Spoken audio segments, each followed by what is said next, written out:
Welcome back. Our guest is Dr. Marc Faber, fund manager, also publisher of the Gloom, Boom, and Doom report. Now, before the break, he was talking with me about the political consequences of the wealth destruction that he predicts is coming, and these include growing discontent and attempts to distract the discontented, in his view, and also the prospect of war. So I followed up.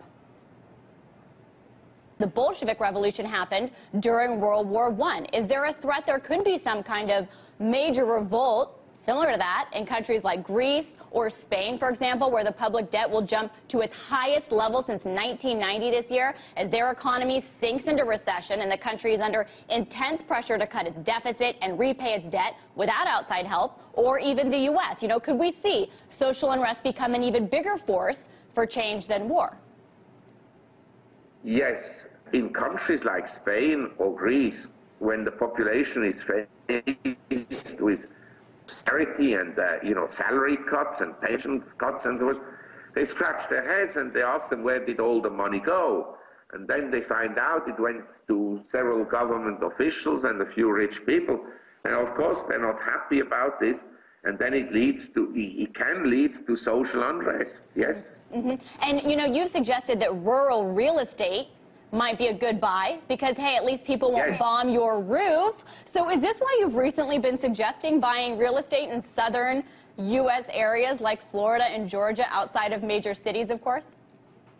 Yes, I think if I look at the future, I think for the last 5,000 years, cities offered security because they had city walls and essentially they had fortresses in cities. So the people in cities were actually better protected than the countries in this countries where, say, roaming herds of adversaries or hostile forces would pass through and just clean out everything. But nowadays, I think that cities are very dangerous because, say, if in New York City or in Washington, D.C., they switch off the light or the electricity or the internet or the mobile phones, you have a major problem, which you wouldn't have if you live in the countryside in your self-contained home. Mm-hmm. So is that why you've been suggesting some of these real estate opportunities in the southern U.S.? Yes. And I also suggested that if you buy a farm, you have to have several concubines that look after the farm. Concubines are an important thing. You know, that's not the only time you've suggested it. That's not the only time you've suggested that. In Tomorrow's Gold, you had an interesting recommendation for young people that involved moving to Asia, starting a business in Asia. I think it involves some concubines, perhaps, some other colorful things. So what recommendations would you give to young people now in their 20s and 30s? Well, I mean, the best recommendation I can give is that in the Western world, the generation I belonged to, I was born in 1946, and in the 50s and 60s and 70s and maybe even early 80s, everything got better for us. You know, salaries went up. When I left university, I could choose many different jobs, not a problem to find a job. But with the breakdown of the communist and socialist ideology, there's 3 billion people that joined the global economy. And because of the internet today, these people can be educated very quickly.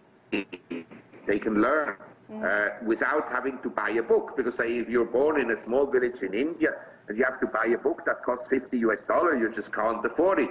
But nowadays you can essentially read everything on the with a computer. And so you have among young people much more competition. And I think the young people in the Western world, of course there are some geniuses that invent Facebook and God knows what, .com. But say the majority, they have now a huge competition from people that are hungry. These people, they never had anything in their lives. They see the standards of living in the Western world. They want to achieve that, and they're prepared to work 7 days a week, essentially 24 hours a day, and 365 days a year.